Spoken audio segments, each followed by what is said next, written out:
E agora, com você, diretamente do Templo de Salomão, a Palavra Amiga do Bispo Macedo.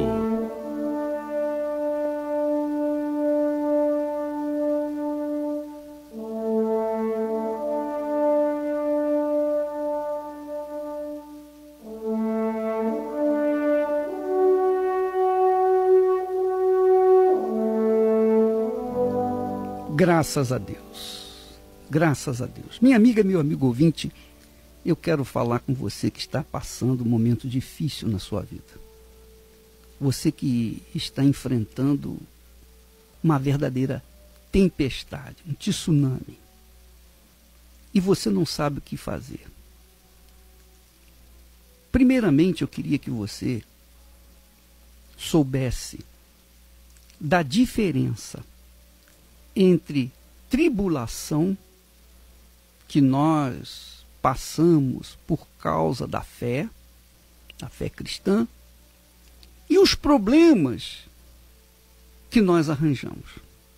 Uma coisa é a tribulação, outra coisa são os problemas que nós arranjamos. Por exemplo, Davi tinha muitas tribulações, mas quando ele caiu na tentação daquela mulher Betsabá, quando ele se envolveu com Betsabá, inclusive mandou matar o marido dela para ficar com ela, então ele arranjou o problema. Aquilo não era tribulação. Não era tribulação. Tribulação é tudo que você enfrenta por causa da sua fé. Por exemplo, você está no seu trabalho e você é injustiçado no seu trabalho porque o seu patrão, o seu chefe, sabe que você é da fé, você é cristã. Então, como ele não tem como punir você por causa da sua fé, ele se torna injusto com você. Ele dá mais trabalho para você, ele impõe uma série de restrições para você, ele fica gozando você por causa da sua fé, fica fazendo uma série de piadas com você por causa da sua fé. Então você sofre injustiças, você sofre perseguições, você sofre por causa da sua fé. Isso se chama tribulação. Tudo que a gente sofre por causa da fé é tribulação. Agora, tudo que a pessoa sofre fora da fé não tem nada a ver com tribulação. Por exemplo, a pessoa traiu o marido, traiu a mulher. Então arranjou problema. Então, essa pessoa vai começar a sofrer por causa desse problema que ela arranjou. Não é deserto.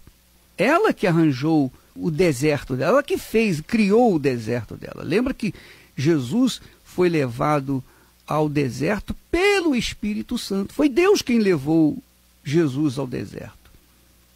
Mas ele foi para ser provado, testado, para que o ministério dele começasse ali.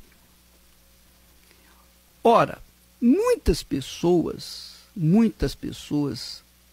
cristãs vivem a lamentar a vida sofrida que vem vivendo por conta dos seus erros, das suas escolhas, más escolhas do passado.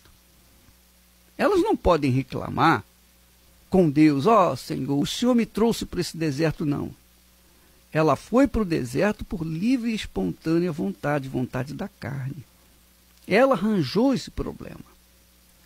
Tribulação, quando a palavra de Deus, a Bíblia fala em tribulação, está se referindo aos problemas que enfrentamos por causa da nossa fé. Por exemplo, eu lembro que quando eu me converti, até antes não tinha problema. Enquanto eu era católico, ninguém me incomodava. Mas depois que eu me converti, que eu entreguei minha vida para Jesus, no meu trabalho, eu era muito perseguido. Eu era muito gozado. Eles faziam pilhérias comigo, injustiças, porque me achavam um fanático, coisa dessa natureza. Eu quero que você saiba, minha amiga e meu amigo ouvinte, que eu enfrentei tribulações, mas também enfrentei problemas que eu criei para mim, que não tinha nada a ver com a minha fé. Eu não estava sofrendo por causa da fé, eu estava sofrendo pelas más escolhas que eu havia feito na minha vida. Então, você tem que saber se situar para que então você possa tomar a atitude certa. Se você errou, se você falhou, se você está sofrendo porque você cometeu um erro, ou porque você tem vivido no erro, ou porque você fez uma má escolha, o jeito é você se consertar, o jeito é você se arrumar, enfim, reparar esse erro. E você só pode repará-lo, obviamente, tomando atitudes corretas, atitudes que realmente demonstrem que você é uma pessoa lavada, arrependida, limpa pelo sangue do Senhor Jesus. Você tem que provar com a sua vida, com atitudes corretas, que você já não faz mais aquilo que você fazia. Se você roubava, você vai deixar de roubar. Se você adulterava, você vai deixar de adulterar. Então, quando você começa a tomar atitudes corretas na sua vida, atitudes de justiça, você está agradando a Deus. Você está agradando a Deus, porque você está mudando o seu comportamento. Você está mudando o seu comportamento em relação às pessoas, às demais pessoas. Ora, é isso que você tem que fazer para consertar essa situação que você está vivendo, situação difícil. Do ponto de vista da tribulação, eu não diria que você tem saída. A tribulação tem saída da seguinte forma: você passa por uma tribulação hoje, aí vem o alívio. Mas amanhã você vai passar novamente por outra tribulação. E nós vivemos de fé em fé, que quer dizer, nós vivemos de tribulação em tribulação, de luta em luta, de sacrifício em sacrifício, para podermos manter a nossa fé ativa. Você vê que Deus não nos livra das tribulações. Não. Jesus disse: no mundo tereis aflições, quer dizer, tribulações. Mas tem de bom ânimo, porque eu venci o mundo.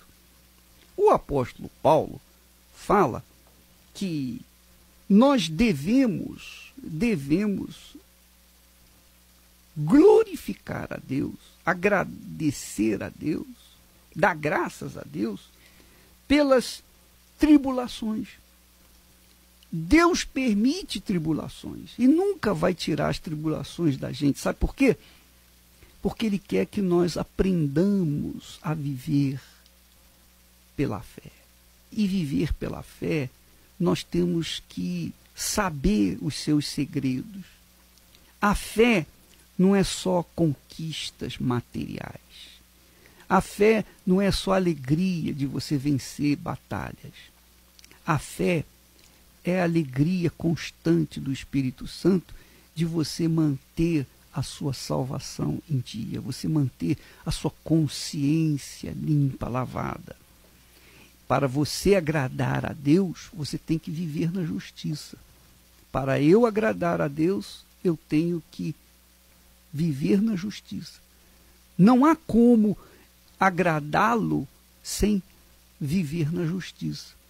Eu posso ser uma pessoa fiel na minha fé, religiosa, uma pessoa que vá na igreja, que faz as suas ofertas, os seus dízimos, cumpre com suas obrigações. Eu posso ser uma pessoa de oração, de jejum, Mas se eu não ando na justiça, de nada disso adianta. Por isso que eu sou radicalmente contra a religião. Eu sou totalmente desfavorável à religião, porque a religião, ela não leva as pessoas a viver na justiça, ela leva as pessoas a viver uma religiosidade, uma fé fantasiosa, uma fé emotiva. Ora, o que agrada a Deus é você viver na justiça. Viver na justiça é viver na obediência à palavra dele. Quando você obedece à palavra dele, você está vivendo na justiça. Adão e Eva transgrediram a palavra de Deus, desobedeceram a palavra de Deus, se rebelaram contra a palavra de Deus. Obviamente, eles passaram a ser injustos. Então, a injustiça se dá quando há desobediência à palavra de Deus. Essa é a realidade. Então, quando você desobedece à palavra de Deus, você vai sofrer consequências. Qualquer um de nós que desobedece à palavra de Deus vai ter consequências. E Deus não vai nos livrar de forma nenhuma, salvo se nós nos arrependermos dos nossos erros, das nossas injustiças, das nossas desobediências, das nossas rebeliões, e aí voltarmos ao caminho da obediência. Porque o caminho da obediência é o caminho da justiça de Deus. Então, minha amiga, meu amigo ouvinte, problemas todos nós temos porque somos humanos e sujeitos a fazer escolhas erradas e colher os frutos disso. Mas nós não podemos culpar Deus por esses problemas, porque muitas das vezes, ou a maioria das vezes, ou sempre, os problemas que nós arranjamos vão trazer consequências. E, obviamente, a gente vai sofrer. Agora, a tribulação, que é completamente diferente dos problemas que nós enfrentamos no dia a dia, ela se dá por conta da nossa fé. Bem, eu tenho uma fé em Deus, eu sigo a minha fé no Senhor Jesus. Então, eu tenho que contrariar a minha carne. Eu tenho que contrariar os meus desejos. Eu tenho que contrariar minhas cobiças. Eu tenho que contrariar os meus sonhos pessoais. Eu tenho que sonhar os sonhos de Deus. Eu tenho que querer fazer a vontade do meu Deus, do meu Senhor, do meu Salvador. Porque Ele, como falamos ontem, Ele é grande, Ele é o Todo-Poderoso, é o Senhor dos exércitos. É o invencível nas batalhas. E Ele é santo, santíssimo. Santíssimo. Quer dizer, Ele é justo, perfeitamente justo. E, obviamente, não pode compactuar com a injustiça, com a sujeira, com os erros. Então, quem vive neste mundo pela fé vai ter que confrontar o mundo da injustiça. E é aí que acontece a tribulação. Ela é atribulada não porque pecou, ela é atribulada porque ela deixou de agradar ao mundo, deixou de agradar a sua carne para agradar a Deus. Então ela vai, obviamente, sofrer as tribulações. Agora, essas tribulações são benéficas. As tribulações divinas são benéficas, porque é na tribulação que nós aprendemos a perseverança. Você vê, por exemplo, quantas pessoas desistem no meio do caminho. Quantas pessoas começam bem na fé, mas com as tribulações acabam desanimando. Por quê? Porque elas não são perseverantes, elas não são definidas na sua fé. Elas são como Maria vai com as outras. Puxa, eu tentei hoje, eu tentei ontem, eu vim tentando desde que quando eu conheci Jesus, mas não aconteceu nada, eu vou abandonar, vou viver a minha vida. Vai viver a sua vida. Que vida? Que vida que você vai viver? Você vai viver uma vida pequena, mínima, e depois vai morrer, e a sua alma? Para onde vai? Portanto, minha amiga, meu amigo, para você chegar, alcançar o trono de Deus, viver com Deus, viver a eternidade com Ele, com o Altíssimo, você tem que sofrer as tribulações, porque essas tribulações vão prepará-lo para a perseverança. A perseverança. E a perseverança nos dá experiência. Experiência. Pessoa experimentada, você sabe, a pessoa experimentada tem muito mais valor do que uma pessoa inexperiente. O que você prefere? Você vai a um médico, você encontra no médico um garoto recém-formado. Você vai confiar a sua vida a ele? Você vai se submeter a uma cirurgia nas mãos dele? Não, por quê? Porque você não confia na inexperiência dele. Você quer um médico experiente, uma pessoa que realmente já tem uma bagagem de conhecimento, de experiência. Ora, o que produz a experiência? É a perseverança. E o que produz a perseverança? É a tribulação. A tribulação gera a perseverança. A perseverança nos dá experiência. E a experiência nos dá esperança. Esperança contra a esperança desse mundo, mas esperança diferente. Esperança de que, cedo ou tarde, a justiça do nosso Senhor há de ser cumprida, há de se cumprir na nossa vida. Portanto, minha amiga, meu amigo ouvinte, se você está passando por um momento difícil, avalie bem por que você está passando isso. Aí você diz, bem, eu estou passando isso realmente porque eu tomei uma decisão, fiz uma escolha errada.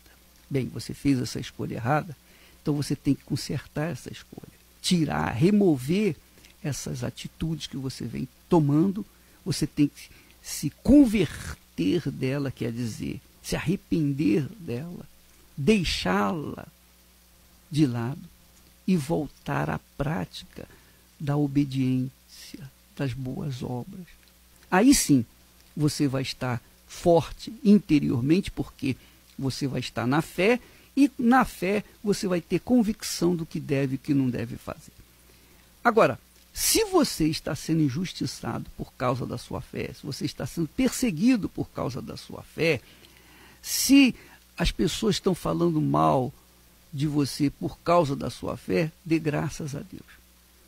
Se alguém ficar rindo, debochando de você por causa da sua fé no Senhor Jesus, dê graças a Deus, porque isso é bom para você. Isso vai fazer de você uma pessoa perseverante, uma pessoa experiente e uma pessoa cheia de esperança.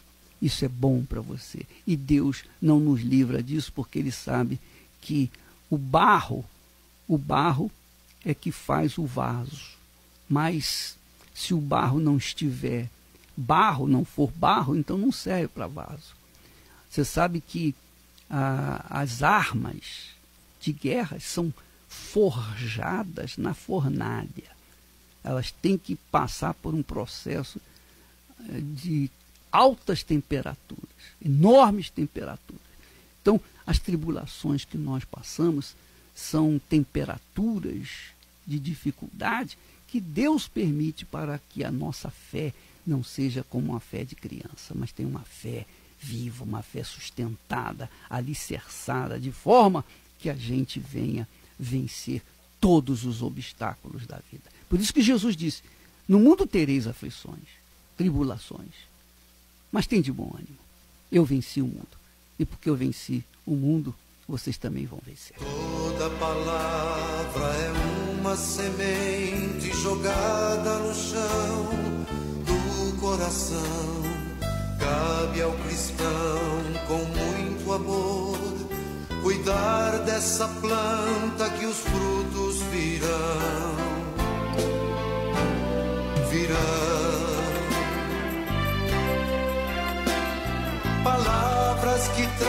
trazem mensagens de alguém que se deu por nós, que às vezes nos fazem tremer por não as querermos viver. Toda palavra é uma semente jogada no chão do coração. Cabe ao cristão, com muito amor, cuidar dessa planta que os frutos virão.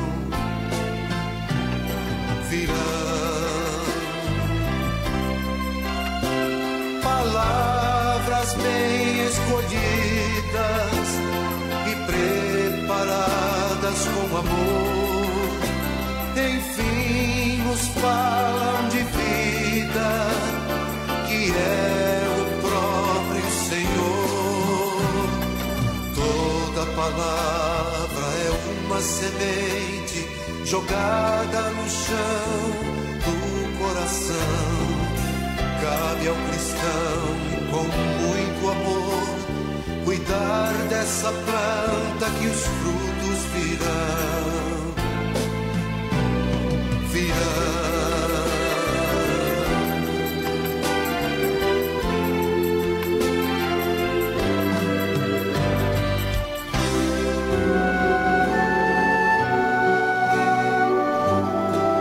A fé e a inteligência trabalham juntas.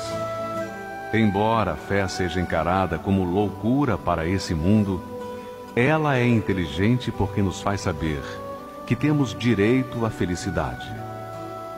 A fé faz com que recusemos uma vida de derrotas e conquistemos uma vida de vitórias. Se tudo não está de acordo com os seus ideais, está na hora de você refletir com a sua inteligência e usar a sua fé para trazer à existência os desejos de seu coração. Igreja Universal do Reino de Deus. Um lugar de fé para a sua vida. Você sabe, minha amiga, meu amigo ouvinte, que a gente às vezes vive problemas, dificuldades, por conta das nossas más escolhas, não é verdade? Mas por que a gente faz uma má escolha? Sabe por quê? Porque a gente quer o caminho fácil. A gente quer seguir pelo caminho da facilidade. E o caminho da facilidade é o caminho da morte. O caminho da facilidade, pode ter certeza, é o caminho da morte. E o caminho da dificuldade é o caminho da conquista, é o caminho de Deus. O caminho da fé. Amanhã, quarta-feira, às 8, aqui no Templo de Salomão, eu estarei falando sobre esse assunto. Por que a facilidade leva à morte? Por que a dificuldade leva à vida? Amanhã estaremos falando sobre esse assunto. E na quinta-feira, às 8 da noite, a Esther vai estar aqui também no templo, junto com a Cristiane e o Renato, na terapia do amor, na escola do amor. E ela vai responder aquela pergunta: o que é que uma mulher espera de um homem? Na quinta-feira passada eu falei o que o homem espera de uma mulher, deseja de uma mulher. E eu falei, nós comentamos sobre o assunto maternal, né? O papel da mulher foi para ser auxiliar. E quando nós nascemos, nós não queremos amor, nós não queremos carinho, nós não buscamos cobertor, nós não buscamos uma touquinha, nem um banho. Quando nós nascemos, imediatamente a coisa que a gente busca é o peito da mãe para mamar, porque nós queremos comer. É a nossa sobrevivência. É a sobrevivência do recém-nascido, é o peito da mãe. Então, nós falamos que a mãe tem o papel extremamente importante na família. Deus criou a mulher como auxiliar, não como mulher, não como fêmea, mas como auxiliar do homem. Eu disse naquela oportunidade que o homem, a criança, nasce, deixa o seio da sua mãe e depois, quando cresce, ela quer o outro seio, quer dizer, ela quer uma mãe substituta da primeira mãe. Então a sua esposa deve ser a sua segunda mãe. Foi isso que eu falei. Basicamente foi isso. Então, quando eu me casei, eu deixei o seio da mamãe e peguei o seio da Esther. Quer dizer, ela passou a cuidar de mim, ser minha mãe. É isso que o homem quer de uma mulher, que ela seja sua auxiliar, a auxiliadora, que ela seja a sua mãe, que ela venha cuidar dele, que ela venha ter aquele carinho de forma prática, não beijinho, não abraços, mas, sobretudo, o cuidado diário com a sua roupa, com a sua comida, com a sua casa, com os seus filhos, enfim. É isso que o homem espera de uma mulher.